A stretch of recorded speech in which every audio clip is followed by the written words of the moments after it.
LP. School teacher തസ്തികയിൽ നിയമന സ്തംഭനം അവസാനിപ്പിക്കണമെന്നാവശ്യപ്പെട്ട് സമരം ശക്തമാക്കി PSC rank holders. Rank list നിലവിൽ വന്ന 9 മാസമായിട്ടും 8ഓളം ജില്ലകളിൽ ഒരു നിയമനം പോലും നടന്നിട്ടില്ല എന്നാണ് ഉദ്യോഗാർത്ഥികൾ ആരോപിക്കുന്നത്. DD ഓഫീസുകളിലെ അനാസ്ഥ മൂലമാണ് നിയമനങ്ങൾ നടക്കാത്തതെന്നും ഉദ്യോഗാർത്ഥികൾ ആരോപിക്കുന്നു. വിവരങ്ങൾ നൽകാൻ അനഘ ഹർഷൻ ചേരുന്നുണ്ട് കോഴിക്കോട് നിന്നും. Anagha, very good morning. കഴിഞ്ഞ ദിവസമാണ് ഈ പ്രായപരിധിയൊക്കെ കൂട്ടി വലിയൊരു തീരുമാനം സംസ്ഥാന സർക്കാർ പുറത്തിറക്കിയത്. അതായത് PSC ഉദ്യോഗാർത്ഥികൾക്ക് പ്രായം കൂട്ടുന്നു.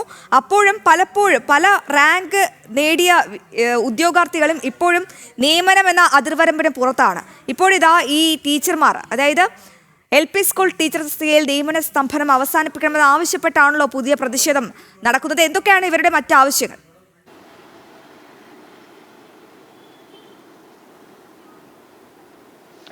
Aswathy, good morning.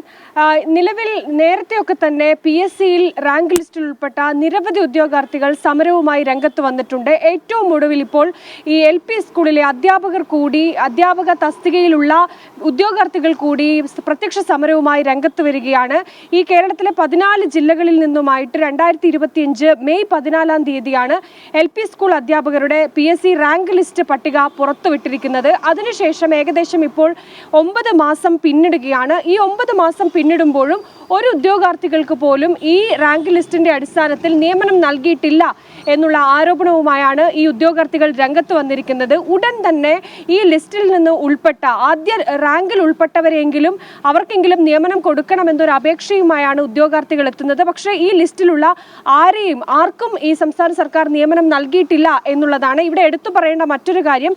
ഇത്തരത്തിൽ നിയമനം PSC വഴി പഠിച്ച് ഇത്തരത്തിൽ അർഹരായിട്ടുള്ള ഉദ്യോഗാർത്ഥികൾ പുറത്തു നിൽക്കുമ്പോഴാണ് സംസ്ഥാനത്തെ പല സ്കൂളുകളിലും താൽക്കാലിക ദിവസവേതനത്തിന്റെ അടിസ്ഥാനത്തിൽ അധ്യാപകർ ജോലി ചെയ്യുന്നത് എന്നുള്ളതാണ്. അവരെ മാറ്റി ഇത്തരത്തിൽ അർഹരായവർക്ക് ഈ നിയമനം നൽകണമെന്നൊരു ആവശ്യം കൂടി ഉദ്യോഗാർത്ഥികൾ ഉന്നയിക്കുന്നുണ്ട്. എന്തായാലും ഈ LP സ്കൂൾ ഉദ്യോഗാർത്ഥികളുടെ PSC റാങ്ക് ലിസ്റ്റ് പട്ടിക പുറത്തു വന്ന് 9 മാസം പിന്നിടുമ്പോഴും ആ റാങ്ക് ലിസ്റ്റിൽ ഉൾപ്പെട്ട ഒരു ഉദ്യോഗാർത്ഥികളെയും PSC നിയമനം വഴി സർക്കാർ നിയമിച്ചിട്ടില്ല എന്നുള്ളതാണ്. എന്തായാലും ഇതുമായി ബന്ധപ്പെട്ട് പല ഭാഗങ്ങളിൽ നിന്നും പ്രത്യക്ഷ സമരമൊക്കെ ഉണ്ടാകുന്നുണ്ട്. എന്തായാലും തുടരെ ഇത്തരം സമരമുണ്ടാകുന്ന സാഹചര്യത്തിൽ പോലും സർക്കാർ ഈ വിഷയത്തിൽ ഒരു രീതിയിലുള്ള നടപടിയും സ്വീകരിച്ചിട്ടില്ല എന്നുള്ളതാണ്. അതുകൊണ്ട് തന്നെ ഈ LP സ്കൂൾ ടീച്ചർ ഇത്തരത്തിൽ ലിസ്റ്റിൽ ഉൾപ്പെട്ട ടീച്ചർമാരുടെ നേതൃത്വത്തിൽ വലിയ രീതിയിലുള്ള പ്രതിഷേധം ഉണ്ടാകും എന്നുള്ള സൂചനയാണ് പുറത്തു വരുന്നത്. അശ്വതി.